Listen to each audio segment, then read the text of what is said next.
welcome to Daily 5 for Thursday, March 14th, 2024.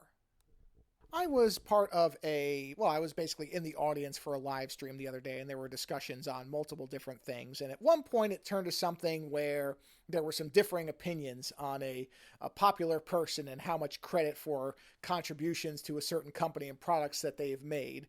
And at one point, somebody who I wouldn't say necessarily was defending how this individual is overcredited, but kind of was writing off that particular perception, simply said something along the lines of, well, that's what happens all over the place. That's just the world that we live in. And that type of response always bothers me. It's bothered me in every other permutation I've ever heard it in, which is normally where you usually hear this, or how you usually hear this said, is some version of, well, that's just the way it is. And it's basically what to me is a lazy and apathetic way of shrugging your shoulders at something that you know isn't right, but that you don't want to put any effort into changing.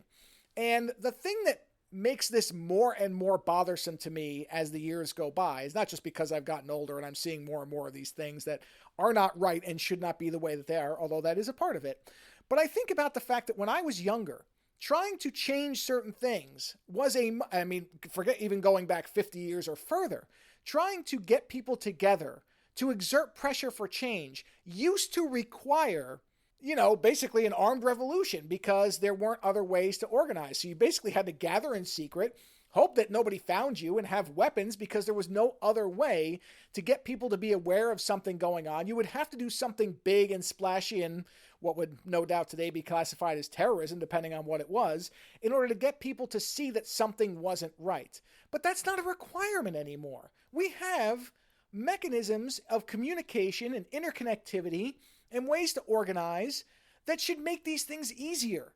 These responses of, oh, well, what are you going to do, basically, those should be less and less deployed because we have more and more ways to be able to exert pressure in social media. You see this all the time, usually negative, but you see people who organize a campaign and exert pressure on a company where they have to backtrack on something. There was just an example recently where there was, it was the thing with Wendy's and the price fluctuations, where when people started flipping out, they immediately had to clarify that, no, we're not going to have surge pricing for burgers.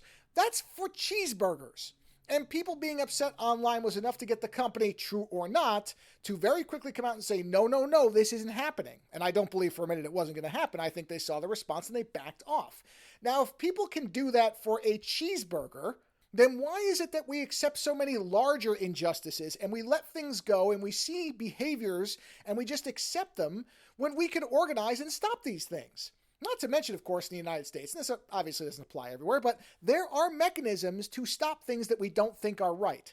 I'm not going to tell you they work perfectly all the time. I understand that. Every system that a human being has ever come up with is flawed, so we can't expect our democracy to work perfectly all the time. But it's not as if we don't have these tools. It's not like we don't have ways to be able to talk to each other, to empathize, to connect and organize, and again, exert pressure without having to resort to blowing something up or getting into a mob and, rushing a building or whatever. Because I hear that where people are like, well, the only way things are going to get changed is if heads start rolling. And I think, are we really back in the 1600s? Is this what we have to do? Or can we maybe start taking advantage of these tools that, don't get me wrong, have massive downsides and can be used very negatively, but that can also be used in a proactive and positive way. But instead, what is it easier to do? Shrug your shoulders. What are you going to do? That's the world. It's just the way that it is.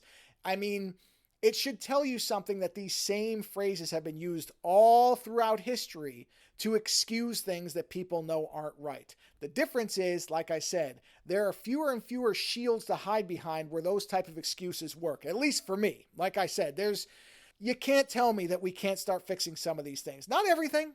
You can't tweet your way to everything being fixed. But there are certainly ways that we could stop using these, that's just the way it is, excuses for stuff, when we have these ways and these avenues to talk to each other, to understand each other better, and to try to help each other out. That's one of the great things about GoFundMe and stuff like that. I see a lot of that. I'm always happy to see when people are supported that way. And it's certainly not like that's the only thing that can be done. So when I hear people say this, I got to tell you, I just have less and less patience for it because, honestly, it's just a bunch of BS. Later.